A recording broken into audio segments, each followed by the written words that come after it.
All right, we are here at the primary potluck in support of Matt Spurlock. This is a special little recording. First time doing this at a live event with my computer and no plugins. So if my battery dies, shit. Right? Yeah. So, Matt, we've been here now for about an hour and 15. This has actually been a fun little shindig. Right? It has been. Thank you for turning the music down. You don't have to. Oh, These okay. mics aren't that nice, but Yeah. So, the election for the primaries, we're going to be having that, in theory, the numbers called for this evening. Yes. So how are you feeling about that? I'm feeling good. All right. And the whole time going into this, the way that I was judging success wasn't, by winning or losing, but, just by showing that, people with progressive ideas can do this. Yeah. Like, it's not a foregone conclusion that this is a red area and that you have to be a Republican to win a race.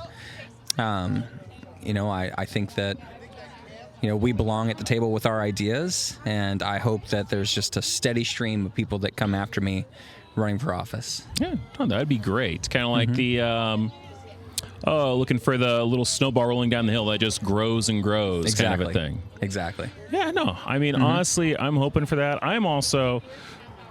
Whether or not it turns out that you win or make it to the next round, I'm really pulling for you here. Thank you. I think for the position two so far, you have been, without a doubt, the most reasonable candidate we have had.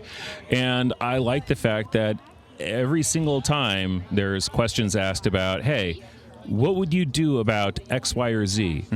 You've actually had good laid out plans for this, not talking points, not, I'm going to cut taxes or some silly little thing. It's like, no, you've had reasonable plans. Honestly, my favorite one so far has just been about your common sense approach with, we need funding and grants are a way to get that. And a large portion of this job will be applying for and making grants to bring into the area. So, again, my first time doing this, I had not scripted this. I shoved this gear in here and just figured, what the hell? It might be fun. See how it goes, yeah. So, let me comment on that. Yeah. So, grants, grants are anywhere from 60 to 70% of our budget in any given year. So property taxes actually only contributes about 12% of our budget.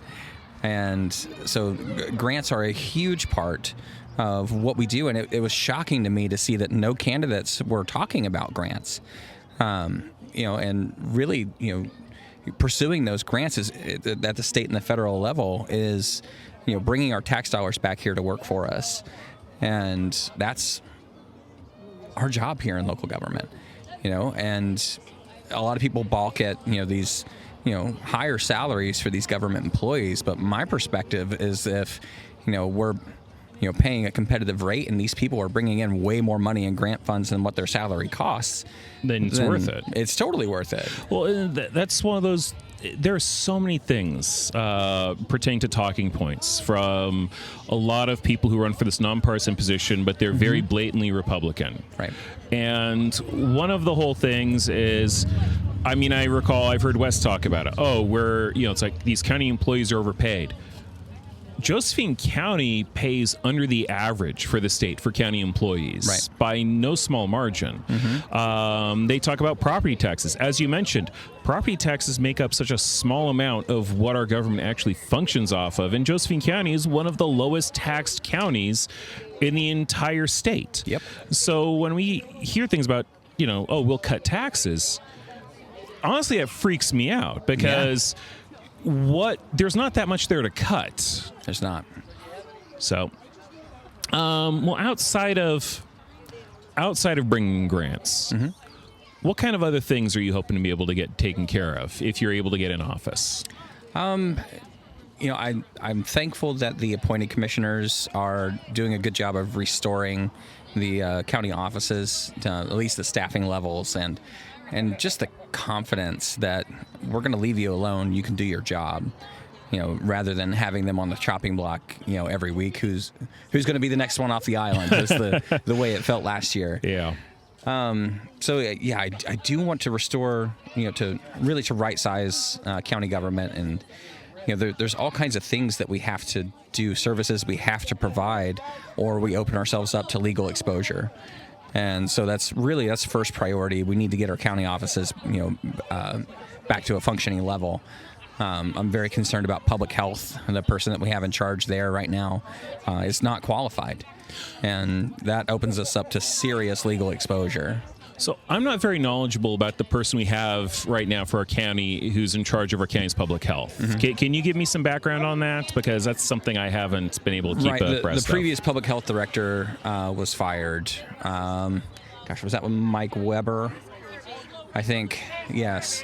And then his assistant director was promoted to this position. Okay. At least for the interim. But this is the person that's signing off on, everything, every sort of health inspection and things like that. So yeah, it's a concern for the county, as far as legal exposure. But things that I really want to focus on are quality of life issues. When Dutch Bros moved their headquarters from Grants Pass to Arizona, one of the things that they cited was that the talent that they wanted to bring in to run this nationwide company was unable to recruit people to live here. They wanted to bring in top-notch outside talent, and they couldn't get them to relocate to Grants Pass. And so I think if we continue to look at our quality of life issues, providing more housing, having for me, a big part of it is outdoor recreation. I mean, it's one of the things that we do best.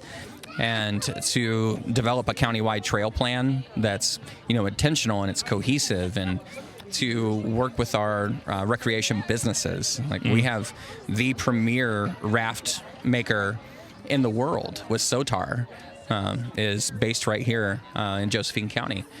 And, I want to see us do more events where we're sponsoring, a big fishing tournament, or we're doing a rafting tournament or an Ironman kind of thing, to, really focus on our outdoor recreation and bring people, from all over the country, to really quality events like that.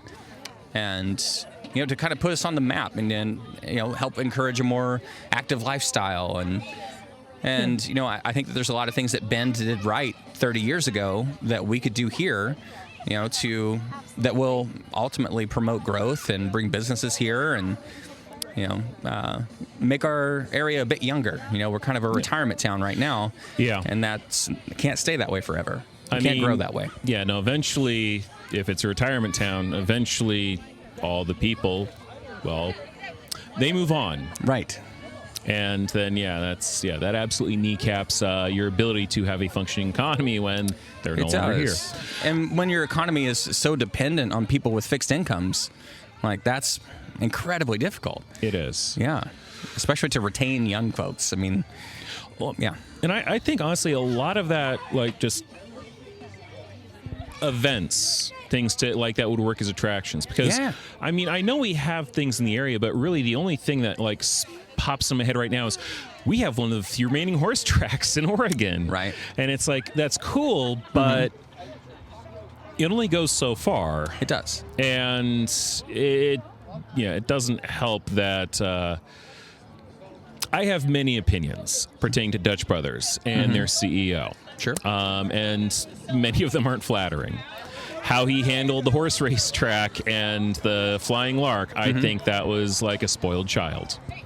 But I do think it would be great, not just to have events, to bring people here, but you're right. We need to have more of I don't want to say a nightlife, but we need to have something that's more of just a life in the area. Because we have a lot of our youth who they finish up high school here, and the first thing they want to do is get the hell out. Right. Because there's nothing to do. Right. If you raise kids here, there's almost nothing for them to do. We don't have a place for kids just to hang out and be kids. We have playgrounds, but it's it would be nice if we had a penny arcade, or if we had some activities that just kids could do, and it would also help keep a lot of kids out of freaking trouble. It would, absolutely. We don't have a community center in Grants Pass, which is bizarre to me. Every town I've ever lived in had a community center that did all kinds of free public events and things like that. I mean, we have some great spaces, but none of them are open to the community with no charge. I am very thankful for the work that the Boys and Girls Club is doing. They're expanding. They're opening a teen center on Washington Boulevard. Oh, good. They're actually just buying the property, and that should go through in the next few days.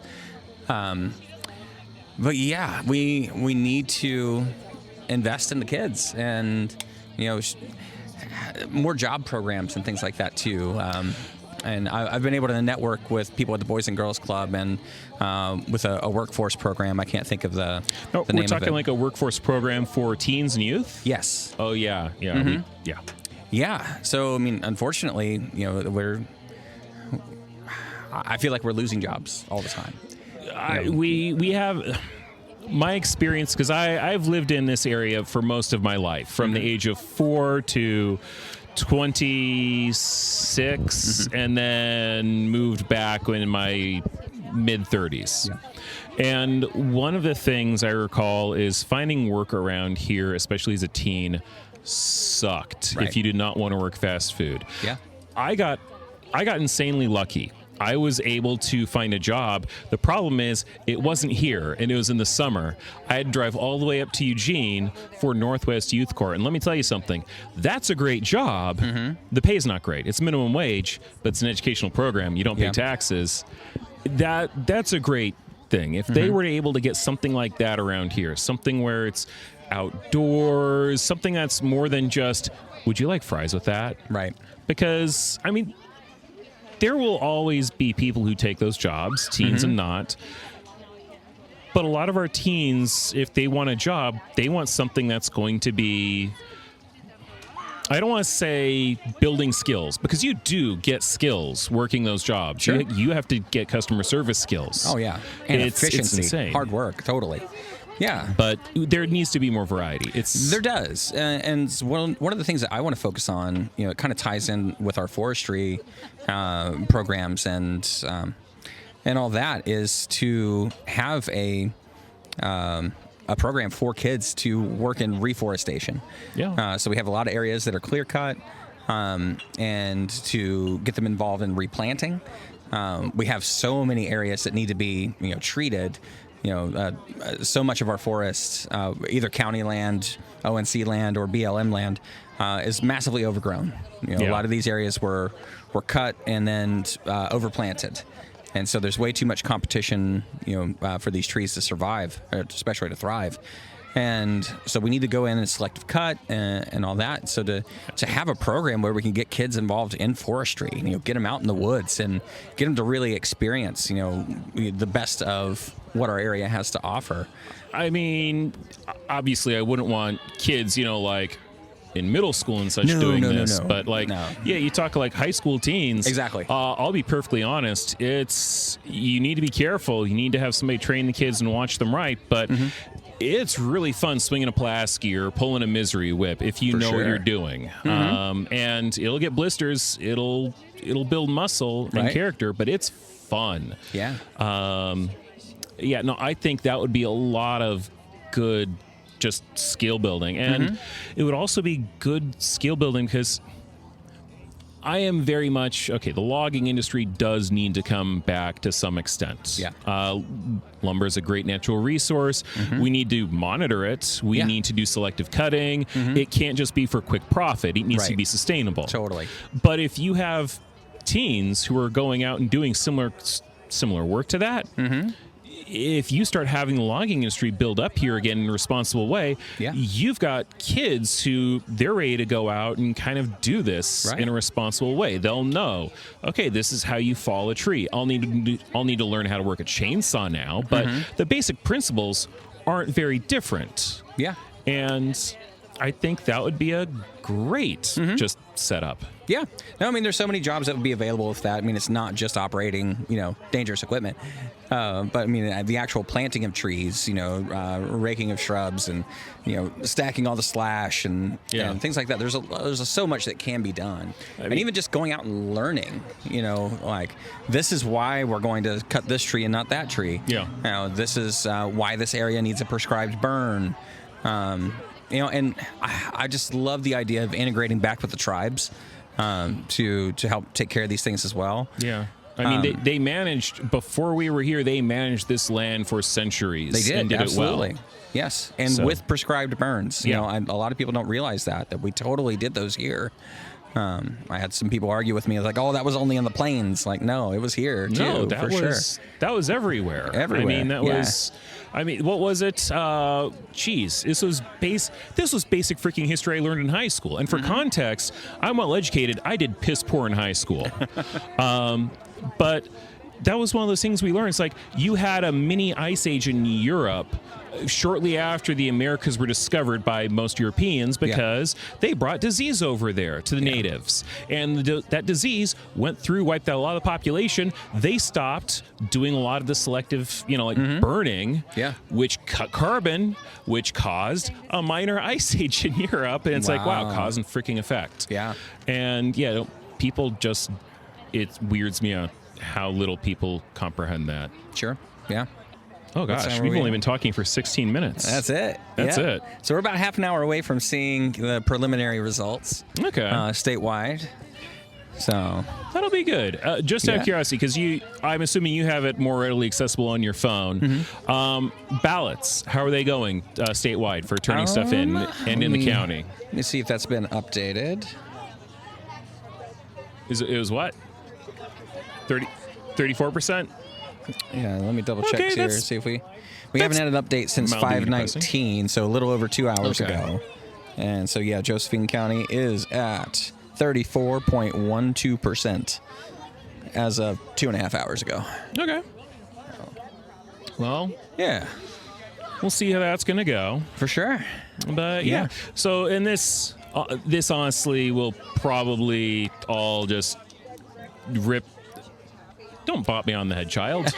I'll probably put this on MP3 and just release this later tonight. Sure. So it'll be after the results are in. Okay. And again, fingers crossed, Matt. Best of luck for you because, seriously, I am rooting for you. And it's not that I had money placed on it because I'm poor. Right, I hear you. But, it's seriously, I think you are the best choice. Thank you. And I do hope that you pull through with this in the primary. And well, I'll argue that we basically all have money on it. The future of the county it really is here at stake. I'm hopeful that it's Mark Jones and I that move through, and I do have a lot of respect for Mark Jones in particular. I'm very concerned about Chad Hansen. That I think that he would basically be a puppet for John West. Whether West wins his race or not. And John proved that he is able to manipulate, people in the commissioner's seat even when he's not there. We saw that with the last batch of commissioners, that he was basically the man pulling the strings the whole time. If they dared to go against him, then suddenly there's some sort of ethics thing that gets released. What was the emails that Ron Smith released that West was saying? West was threatening, like, hey, if you do this to the library, we're going to recall you. Yeah, exactly. Oh God, that was. Oh my gosh. Yeah, that's. It weirds me out that his grammar is as bad as. I need something to drink. Hey, child, can you do me a favor? Right behind you, there is a glass of wine. Say something in the mic, child. Subscribe to Fresh Croissant YouTuber. I might cut that. But, it was every single time I've seen John West, when he is doing an interview or when he's being questioned, he does not have the best grammar in the whole wide world. No. But it's like he dumbs it down. Yeah. oddly, because when he goes to chew out the commissioners, again, his grammar's not great. But it's much, much better. Yeah. And then when he's getting interviews, there's a lot of we were, was, and they ain't done that. It's very strange. His it's like accent's incredibly strange. Well, it's like he's playing to an audience. Right. Yeah. And it's in a very strange way that he's playing to an audience. Yeah. So, and I'm very much hoping that Colleen Martin absolutely dominates him. Yes. Because, one, if she dominates him, maybe he'll get the message. It's like, no, get the fuck out of here. Right. I really hope that Colleen's able to pull it out in the primary. Yeah. You know, I know I was telling a lot of people to vote for her. And, yeah, I think she's got a chance. You know, I feel like she's been doing a pretty good job. Yeah. You know, I did have a conversation with all three commissioners after the night meeting last week. And I went up to him and I said, you guys want to talk about trees or fire? And it's like, all right, start with trees. Okay. So where are we with rejoining the Association of ONC Counties? And Colleen was the first to say something. She said, well, you know, I don't think that we need to spend the money to join it because we get the benefit, you know, whatever they decide. And then Ron was quick to chime in and say, no, we need to rejoin it. We need an advocate, you know, with the BLM and with the folks in Washington that are deciding what projects to do. And there's been a massive drop-off in the number of logging projects on ONC land in Josephine County since we left the Association of ONC Counties. And, so I was glad to hear Ron, you know, speak up for us in that way. Like I think it's like $67,000 a year. And, you know, considering we now get 75% of the funds from trees that are cut in ONC land, we could make that up, you know, basically in a day. Yeah. We need to have more projects going on here. Okay. The biggest wildfire in Oregon history was the Biscuit Fire back in 2002. Yeah. And all of that area is ready to go off again. You know, there's really nothing stopping it. We haven't mitigated, you know, the aftermath of that burn. And so now all the brush is real high again. You know, all those trees are just standing dead. Yep. So Got a lot they'll of catch fire so dry easy. stuff. It's a tinderbox. Exactly. Yeah. So we need the BLM and, you know, to go out there and be cutting and, you know, managing the forests. And without a lobbyist, without an advocate with the association with ONC counties, it's not going to happen. Yeah. Okay. Excellent. Yeah. So I think that Colleen was kind of buying a John West talking point. I'm hoping that she's going to be more apt to listen. I'm hoping so too. And from what I've seen of Colleen, which has been very limited, because a lot of me watching these commissioner meetings was before when we had a couple of freaking clowns in office. Oh, right. Because one, it was amusing in a disturbing way. Right. But this is now it's largely been what I've seen. It's more, okay, this is business, right? But it's business done the way it's supposed to be done. Yes. So, and with the most boring people I've ever encountered in my life. I'm okay with Gary that. Richardson. Yeah. Like, I kind of like the guy, you know, at least as the commissioner. I feel like he's done some good, but painful to watch or listen to. Bueller. Exactly. Bueller. At best. No, I don't dislike him. He's fine with what he does. And I very much... That's fine. So I very much... but I do like the fact that it's boring. Well, that's fine. I brought these out with the idea we're going to get background noise. It's totally fine. Can you put it near me? Right. That's okay. I made my choices. I will live with them. Right. Huh? He heard ghost porn. I didn't even hear that. I was focused on this. So, well, if it's on the mic, it's on the mic. It is. Yeah. So, but what kind of music? It's gotta be. classic opera music, but Classic metal. Classic metal. classic metal. There it is. There you go. East Coast corn, classic Okay. metal. Okay. Gotcha. It's opera and it's heavy metal. Just Opera's classical. So, but oh gosh, sorry. Now I got sidetracked. Where were we? The commissioners are boring. Huh? The commissioners are boring in the best way. Exactly. They're boring in the way that they need to be boring. Yes. And so, but because of that, I haven't been watching it. And so I've kind of fallen back on being up to speed on what's going on there. Yeah. But Colleen seems to be reasonable. I can absolutely see if she's been getting a lot of people who are West supporters who are echoing his talking points. I can see between campaigning, trying to do the job, it's like not able to keep up on everything. And as long as she's able to have somebody present her the good information, she can take that in and adjust her position on it. Yeah. I'm fine with that. That's reasonable. Yeah, and I don't think... So whereas I do think it's John West's aim to destroy county government from the inside out. Oh, yes. I don't think that's Colleen's aim. And I think that she can be swayed, like she can be reasoned with, and will be willing to listen. You know, But she very much strikes me as just, she's reasonable. She's Yeah. Republican. I'm not. I don't care. She's Right. reasonable. Yeah, I don't think that she would, take John West's approach of, refusing money or refusing to work with other organizations just because they're run by Refusing to accept progressives. state grant funds Yes. for homelessness because there are strings attached that were not attached. Right, exactly. Yeah. Yeah. You asked Jackson County, what were the strings attached? Like, we had to spend it on homeless Nothing. people? Yeah, they got funding to build shelter and stuff for the homeless people. That was Yeah. it. That was the Right. string. Yeah. Yeah, you can't just put this in your general fund. Yeah.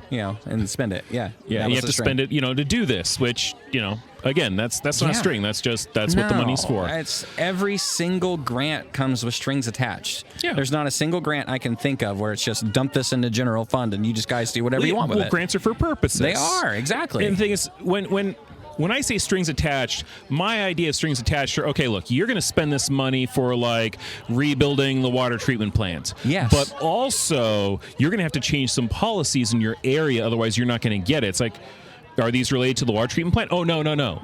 These are about things like birth control or something. It's like, no, that's strings attached. Yeah, for sure. But if we're talking like, oh, no, you need to take this money's just for rebuilding the water treatment plant. That's Yeah. it, nothing else. That's not strings attached. That's what the money's for. Right. And it very much weirds me out so goddamn much. What was it? I think it was an interview that West gave. I forget if it was on Mike or if it was with the Joker Republican. It was one of the two. Yeah. I think it might have been Mike because we recorded that one as a very long episode, but it's been a while. I don't remember. But West finally gave like some detail to like what he meant by like, okay, there's money there that we can use. We can cut taxes and we have enough money to run stuff. Yeah. Because he kept giving that response over and over and over again, but he never went into detail of like, well, where's this money coming from? And so during one of these interviews, he started going into it, and basically he broke it down. Well, for SOS, Southern Oregon Sanitation, they have a $5 million fund. I think it was $5 million, but they have at least $1 million fund, and basically it's just there. It's taxpayer funded. It's there, and the purpose of it for this money is, if their dump has a toxic leak, it's an emergency oh shit fund. Yeah. So that they can immediately go, okay, we have a leak. This is a serious health hazard. We're getting people in immediately to take care of it. And we have the money that we can just immediately, there we go. We're getting it. We're hopping on it. Even if it's not enough to cover the whole thing, it's enough to get it started. Yeah. And West brought that up almost like, well, we don't even need that. We can just take that and put that in the general fund. What? I was flabbergasted, and all of a sudden it's like, okay, if that's the kind of shit he's going for, that makes perfect sense why he hasn't actually brought up details. Yeah. Because that's something where if anybody's paying attention and they go, oh, wait, hold on. Yeah. You're saying that you want to rob my life insurance policy so that I can have money for other things. Yeah. But what happens if I need my life insurance? Exactly, right? It's Yeah. Well, what it reminds nuts. me of is there was a president a few years ago that, we hadn't had a pandemic in like 100 years. And so he, decided to cut the pandemic response I think by team. 100 years, you mean a decade or two. Well, I mean, to the extent of worldwide pandemic. Okay, fair. Yeah. Not since the Spanish plague or Exactly. Spanish flu. Yeah, 1918. Yeah. And so he just decided to go ahead and cut that. He was cutting government, cutting taxes. Yeah. Just think of all the money that he saved. Yep. And who would have thought that Up until we had a shortly pandemic. thereafter. Yeah. Yeah. Might have been a pandemic. I love irony so much. And yeah. That still weirds me out. You get people who'll go, "Oh my gosh, he handled the pandemic so well." It's like you do remember that the pandemic went to shit. That's one of the main reasons why he lost the re-election in 2020 was his handling of it was so god awful. Yeah. Now just drink bleach and Yeah, just drink bleach. No, I think it was it drink or inject bleach? I don't injecting Inject. bleach. Yes. That's what we were doing. And then to get sunlight up inside your body somehow. Yeah. Yeah. Crazy stuff. Yeah. But fortunately now we have RFK running our department. Yeah. I should be crying. I should be crying. Man. I mean, we've really made measles great again. I know. Wow. MAGA, MMG, make measles great again. God damn. I think we're up above a couple thousand. I don't even remember the numbers. It's we are at a 30-year high for measles. Yeah. Yeah. So much fun. Yeah. Yeah. It's incredible. Have you ever thought I feel like that we're on the bad timeline, kind of the alternate timeline from The Back stupidest to the timeline. Future too. So if you remember, Biff gives himself the almanac and eventually becomes Donald Trump. Yeah. And the timeline is skewed.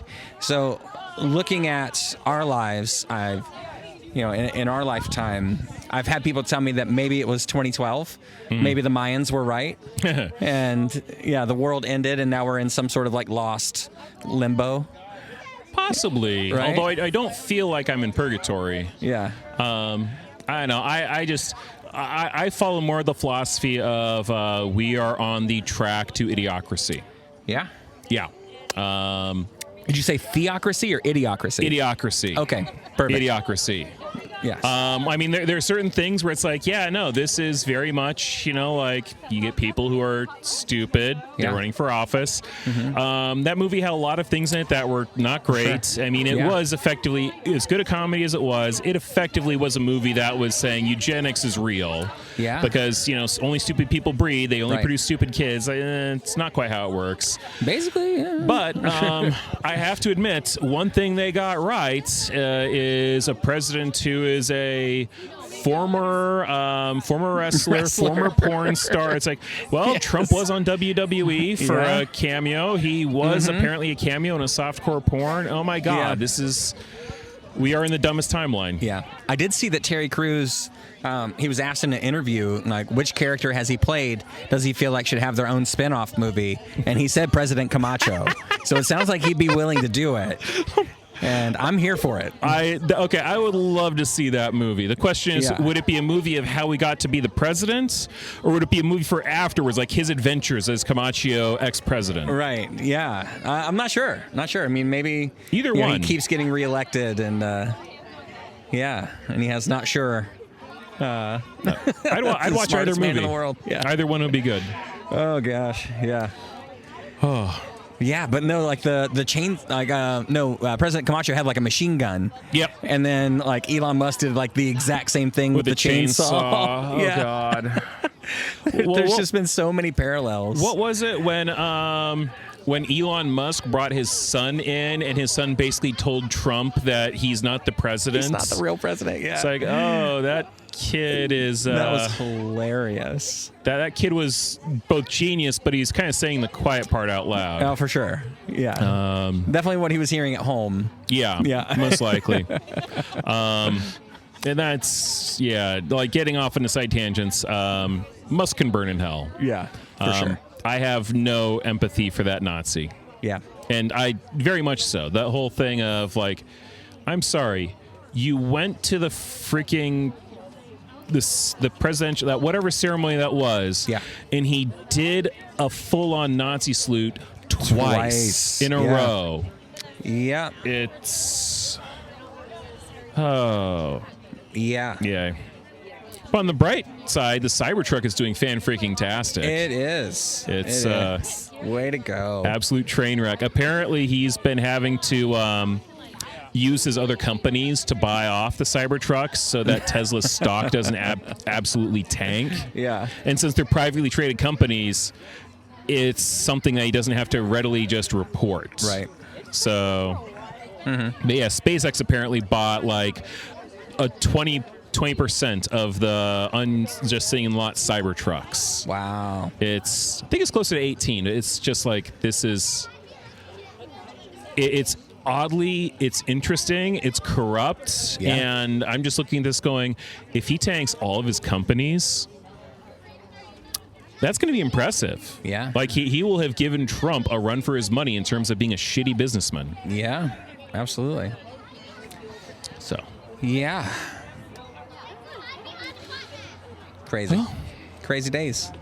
Indeed. Yeah, let's see.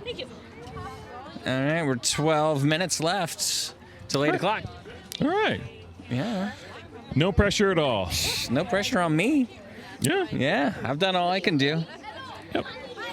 At this point, it's just sit back, relax, and let the votes be coming in. For sure.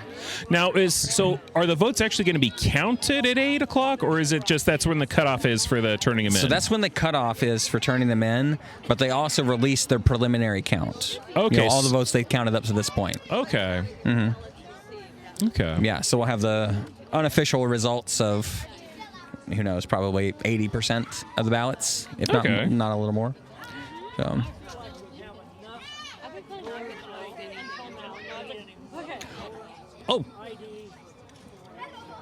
Oh, heavens no, we don't. No, we certainly don't need voter ID. Right. It's insane. Well, it is. It's a poll tax. And the thing is, I'm not against voter ID, but your driver's license, just make it free.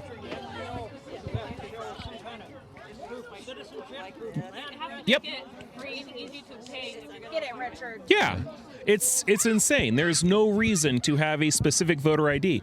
And the beautifully stupid thing about the SAVE Act is it's not just a voter ID, like it's a real ID, but if it's a real ID, it's a real ID with a birth certificate. You can't just have the real ID or a passport. And what most people who are just like, yeah, no, do the SAVE Act, what they're not comprehending is if you don't have a passport, that's $165. Right. If your passport's out of date, it's $130 to renew. Yep. If your name has changed because you got married, it's $130 to renew. And you have to change your name on your birth certificate if you got married and changed your name, which is a huge pain in the ass. For sure. It is an excessively expensive poll tax. So I'll tell you, my mom's actually going through this right now. She lives in Tennessee, but she was married in Ohio twice, and so married and divorced. And so she went to, drove all the way up to Ironton, Ohio. So it's about 7 hours from where she lives, and got copies of her marriage and divorce certificates.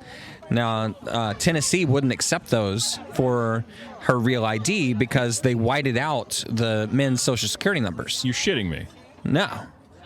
Huh. Yeah, so she had to go back to Ironton, and she's now having to try to convince them that I need their social security numbers to be intact for this to be accepted in the state of Tennessee for my real ID. Okay, that's Jesus Christ. Right. And she'll still need, if the SAVE Act passes, she'll still need her birth certificate with the real ID. Yeah. And her birth certificate will have to have her name that matches the real ID. Right. So like, you have to show that kind of chain of events of marriages and divorces and remarriage and all this stuff. And I especially, though, that's one thing I do not understand pertaining to the whole idea of, okay, your real ID and your birth certificate. You have to have both because, how do I phrase this? Your birth certificate doesn't have a fucking picture on it. It sure doesn't. So, and if it did, it'd be useless. Yeah. So it's like, what's the goddamn point? It's like, hi, this is my ID with my name, and this is the birth certificate that is mine for all you know. Right. Yeah. It's like, so long as you're not in your teens, and this is obviously a birth certificate for somebody in their 80s. Right. I don't. Yeah. Yeah. Oh. For sure.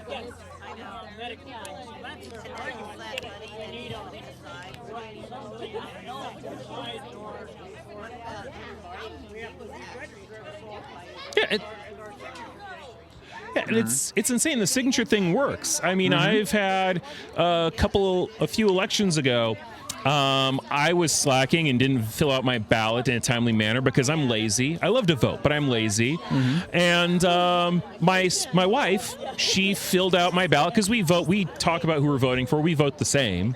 And then she just like, okay, fine, signed it, turned it in. A few days later, I get a notification from the county saying, hey,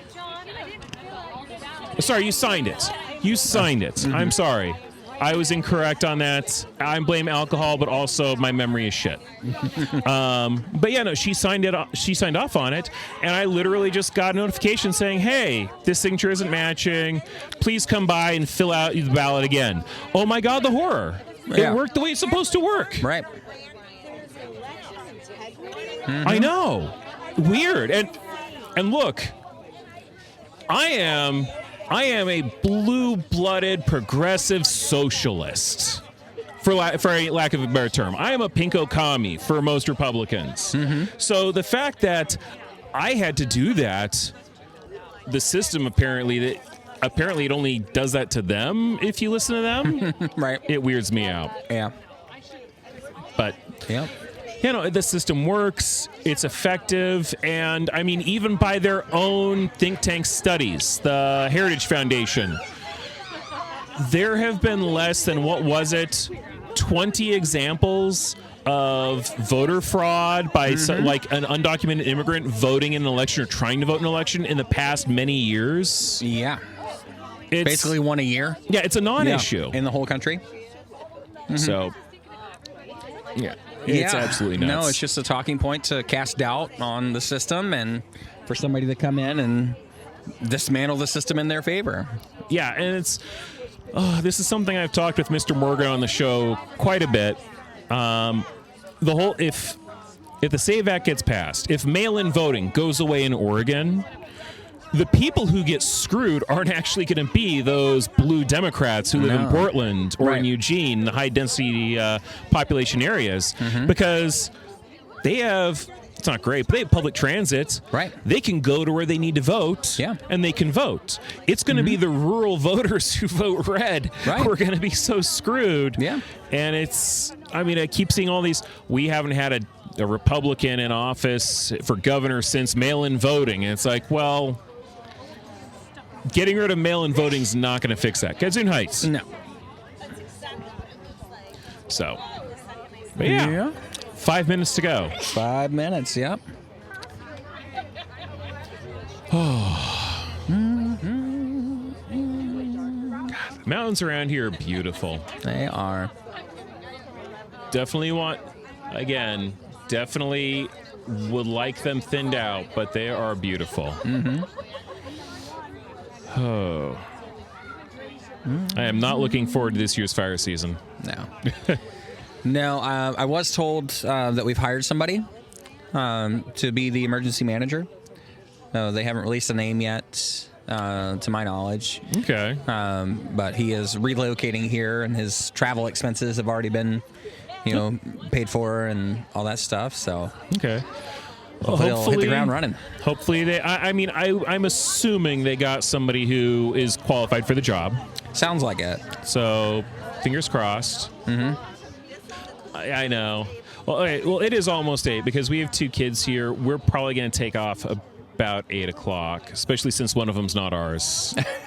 So, well, Matt, That's one you found.